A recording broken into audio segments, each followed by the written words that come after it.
జగన్మోహన్ రెడ్డి తెచ్చిన చెత్త జీవోలన్నింటినీ భోగి మంటల్లో వేసి దహనం చేసి నిరసన వ్యక్తం చేశారు తెలుగుదేశం పార్టీ నాయకులు.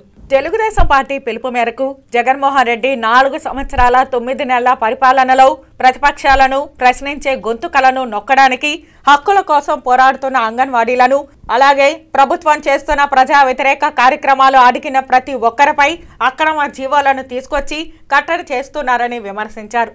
జగన్మోహన్ రెడ్డి తెచ్చిన 10 జీవోలను చెత్త జీవోలుగా భావించి భోగి పండుగ రోజు మనకు ఉపయోగపడని చెత్త ఏ విధంగా అయితే దహనం చేస్తామో అదేవిధంగా ఈరోజు జగన్మోహన్ రెడ్డి తెచ్చిన చెత్త జీవోలన్నింటినీ భోగి మంటల్లో వేసి దహనం చేసి నిరసన తెలియజేస్తున్నామని అన్నారు. ఈ కార్యక్రమం తెలుగుదేశం పార్టీ తిరుపతి పార్లమెంటరీ అధికార ప్రతినిధి ఊట్ల సురేందర్ నాయుడు ఆధ్వర్యంలో 50వ డివిజన్ నందు జరిగింది. ఈ కార్యక్రమంలో Veera Bhaskar, Geetharani, Nirmala, doctor VS Dilip Kumar, VS Vishnupriya, Chinnabba తదితరులు పాల్గొన్నారు. అదేవిధంగా డోక్రా మహిళలు ధర్నా చేస్తుంటే వాళ్ళ మీద ఎస్మా చట్టాన్ని ఉపయోగించి వాళ్ళ ధర్నాని అడ్డుకోవడానికి తెచ్చినటువంటి ఈ జీవో నెంబర్ని 2ను ఈ ఎస్మా జీవోను అగ్గిలో దహనం చేస్తున్నాం.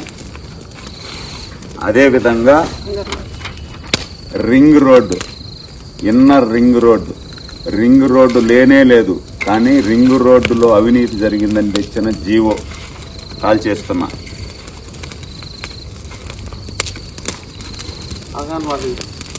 అదేవిధంగా ఈ జీవో 3 రాజధానుల జీవో, 3 రాజధానులే లేదు, 3 రాజధానుల జీవోను కాల్ చేస్తున్నా.